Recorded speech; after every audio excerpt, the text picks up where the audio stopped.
నిజామాబాద్ జిల్లా ఆర్మూర్లో 24 శనివారం ఉదయం టెన్షన్ వాతావరణం నెలకొంది. చలో ఆర్మూర్కు రైతు ఐక్యవేదిక పిలుపునిచ్చింది. షరతులు లేని రుణమాఫీ కోసం ఆర్మూర్ వేదికగా రైతులు ఆందోళనకు సిద్ధమయ్యారు. రైతులకు బీఆర్ఎస్, బీజేపీ, వామపక్ష పార్టీలు నేతలు మద్దతు ప్రకటించారు. అయితే శాంతియుతంగా మహాధర్నా జరుపుకోవాలని ఆర్మూర్ ఏసీపీ బసవరెడ్డి అనుమతిచ్చారు. నేషనల్ హైవేపై ధర్నా రాస్తారోకోలకు అనుమతి లేదంటూ సిపి కమలేశ్వర్ వెల్లడించారు. శాంతి భద్రతల పరిరక్షణలో భాగంగా నేషనల్ హైవేపై ఆందోళనకు అనుమతి లేదని పోలీసులు తెలిపారు.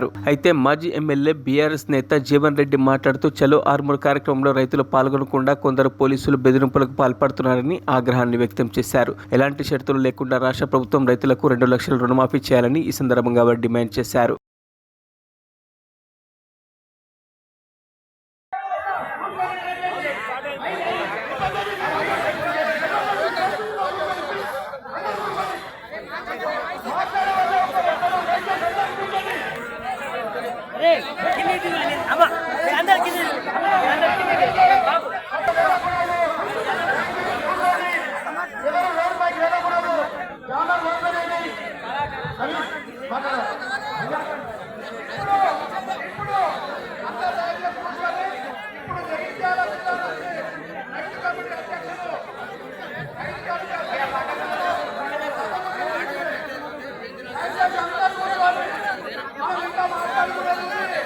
మరిన్ని అప్డేట్స్ కోసం మా ఛానల్ని సబ్స్క్రైబ్ చేయండి.